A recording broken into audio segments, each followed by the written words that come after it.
President, å operere en hofte, en tå eller til og med et hjerte, det noe som kan til dels standardiseres.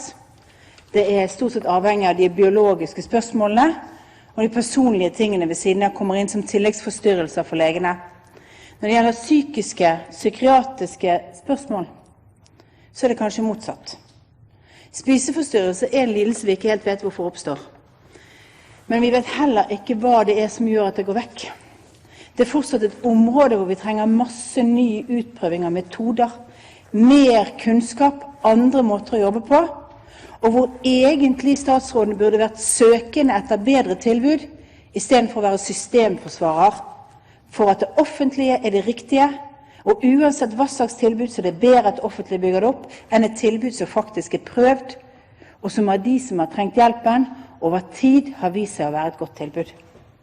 Så godt tilbud at det foreldre som har valgt å sette hele huset sitt i pant for at døtrene deres skal få fortsette å gå der.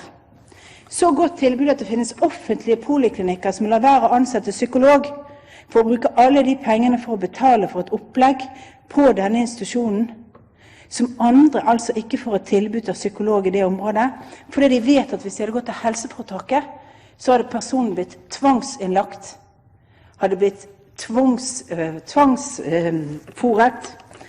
Det relativt interessant å oppleve at statsråden har en systemtilnærming og ikke en mennesketilnærming til denne typen spørsmål. Jeg synes man burde tenkt annerledes. Jeg synes man burde sagt dette et spennende, godt tiltak som vi burde sett om har en metode, en tverrfaglig metode som gir et bedre tilbud. Egentlig burde statsråden applaudert i stedet for å stenge. Og høre en statsråd si at på grunn av at den regelen ikke passer, den regelen passer ikke, så vil ikke forslagsstillerne oppnå sine intensjoner med forslag i dag, egentlig helt irrelevant. Hovedproblemet for forslagsstillerne at vi sannsynligvis ikke får oppnå det før vi skifter regjering. Fordi at denne regjeringen har bestemt seg for å være forsvarer av systemet og ikke av pasienter i Norge.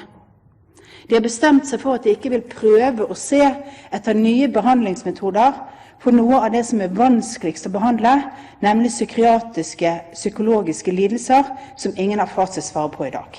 Jeg vil anbefale statsråden å begynne på en helt annen måte.